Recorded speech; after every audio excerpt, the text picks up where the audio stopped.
Si 2026 marquait vraiment la fin de la récréation sur l'IA.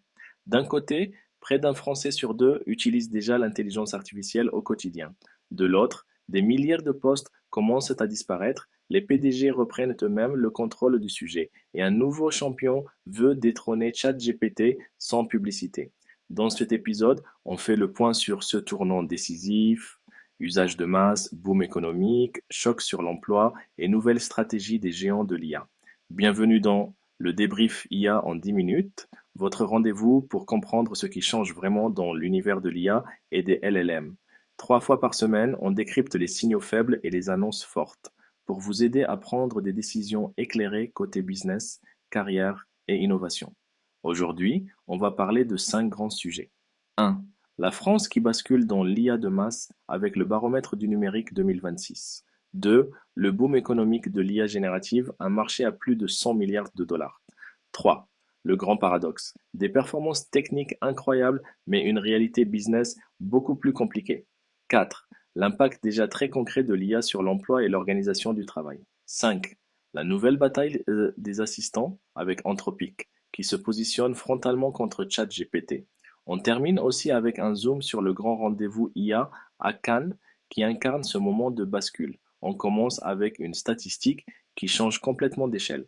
Selon le baromètre du numérique 2026, près d'une personne sur deux en France utilise déjà l'intelligence artificielle. Ça va bien au-delà des geeks et des early adopters. On parle de citoyens, de salariés, de petites entreprises, de collectivités locales. Les études citent plusieurs usages concrets. Génération de textes, d'emails, de résumés ou de présentations. Aide à la traduction, à la rédaction de CV, de lettres de motivation ou de dossiers administratifs. Assistance à la recherche d'informations, recommandations personnalisées, chatbot de service client.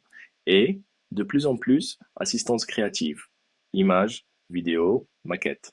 La dynamique est qualifiée de fulgurante. En quelques années, l'IA est devenue un réflexe numérique au même titre que le moteur de recherche ou le smartphone.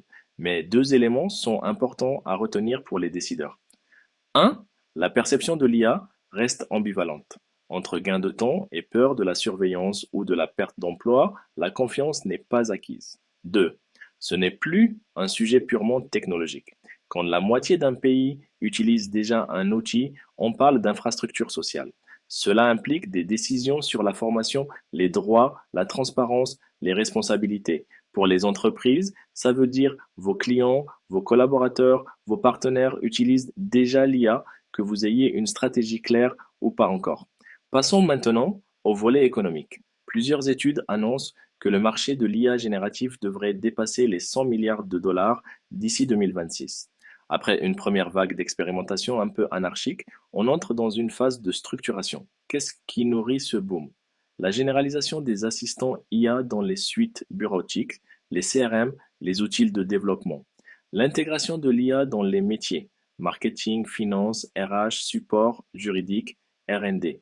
Les offres sectorielles, santé, industrie, banque, retail, collectivité. Mais attention, ce chiffre spectaculaire cache une réalité beaucoup plus contrastée. Oui, l'IA générative crée de nouveaux marchés, mais elle déplace aussi de la valeur. Moins de prestataires humains sur certaines tâches, pression sur les prix, nouveaux modèles d'abonnement, dépendance à quelques grands fournisseurs de modèles. Pour un décideur, la vraie question n'est plus est-ce que l'IA va peser lourd, mais plutôt où se situe ma part potentielle de ces 100 milliards? Suis-je en train d'investir au bon endroit? Outils, données, talents, gouvernance? Comment éviter de devenir simplement un client captif de plateformes d'IA sans créer ma propre valeur différenciante? C'est là qu'intervient ce que certains appellent le grand paradoxe de l'IA en 2026. Techniquement, on n'a jamais eu des modèles aussi puissants, aussi fiables, aussi versatiles.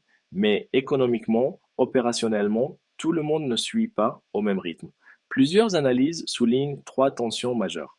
1. Performance technique versus réalité du terrain. Beaucoup de POC brillants, mais difficiles à industrialiser. Problème d'intégration avec les systèmes existants, qualité des données internes, coût d'infrastructure, sécurité. 2. Promesse de ROI versus budget sous pression. Les directions générales veulent des gains rapides, réduction de coûts, automatisation, productivité. Sauf qu'une IA bien déployée demande du temps, cadrage, gouvernance, accompagnement du changement. 3. Adoption enthousiaste des utilisateurs versus maturité insuffisante des organisations. Les salariés utilisent déjà des outils grand public, souvent en dehors de tout cadre sécurisé. Pendant ce temps, la stratégie officielle de l'entreprise arrive parfois avec 12 à 18 mois de retard. Résultat, les PDG commencent à dire stop, on reprend la main. Une étude du BCG montre que les trois quarts des PDG pilotent désormais eux-mêmes la stratégie IA. Fini la phase jouet technologique.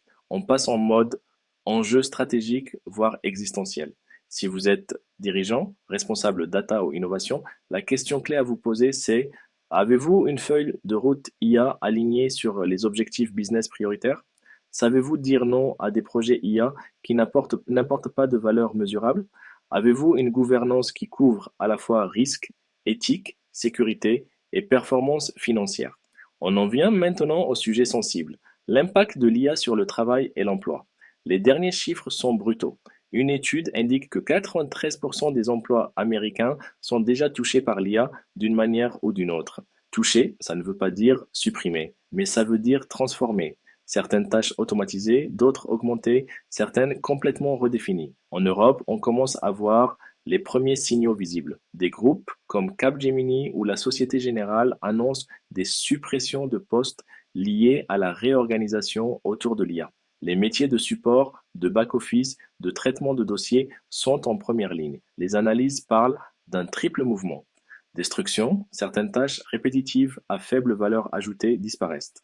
Transformation, beaucoup de postes évoluent vers plus de pilotage, de contrôle, d'interprétation.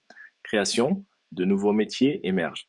Architecte IA, responsable de gouvernance, ingénieur de prompt, spécialiste d'IA réglementé, etc. Le problème, c'est que ces mouvements ne s'équilibrent pas automatiquement et pas au même endroit ni au même moment. D'où les risques de casse sociale évoqués par plusieurs médias. Pour les entreprises, l'erreur serait de traiter ce sujet uniquement sous l'angle du coût.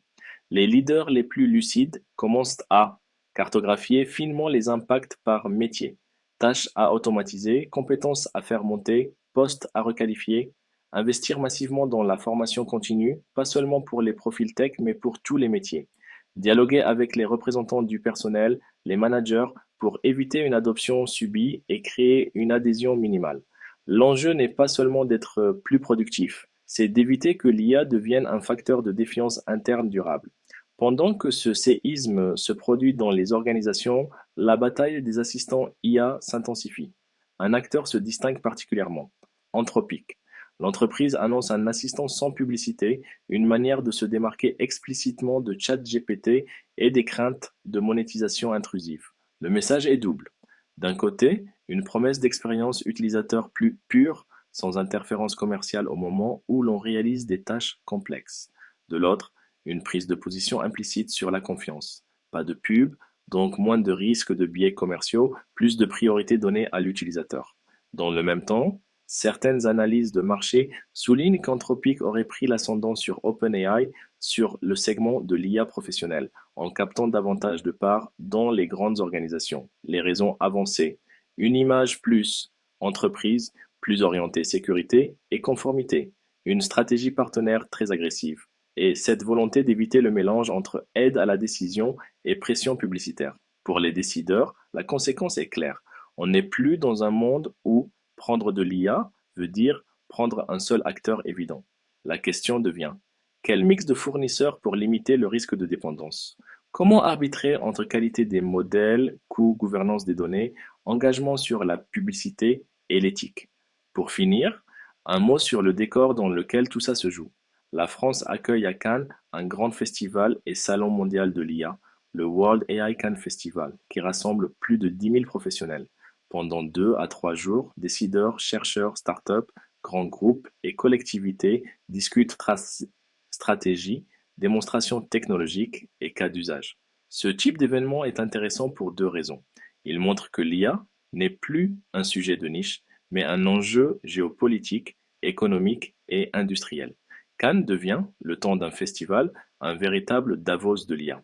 Il met face à face tous les paradoxes qu'on a évoqués: promesses de productivité, peur sociale, opportunités business, enjeux de souveraineté et maintenant guerre de positionnement entre grands fournisseurs. Si vous êtes dirigeant, Responsable d'innovation ou élu local, ce genre de rendez-vous n'est plus un nice to have, c'est un radar stratégique. Qui sont les acteurs qui comptent vraiment? Quels sont les cas d'usage qui sortent du lot? Quels signaux faibles annoncent les prochaines ruptures? En résumé, que faut-il retenir de ce débrief? L'IA est passée en quelques années du statut de gadget à celui d'infrastructure de la vie quotidienne. Près d'un Français sur deux l'utilise déjà. Le marché de l'IA générative explose et se dirige vers plus de 100 milliards de dollars, mais avec un partage de la valeur encore très incertain. Les PDG prennent directement la main. L'IA n'est plus un sujet expérimental, c'est un sujet stratégique, de compétitivité et de survie.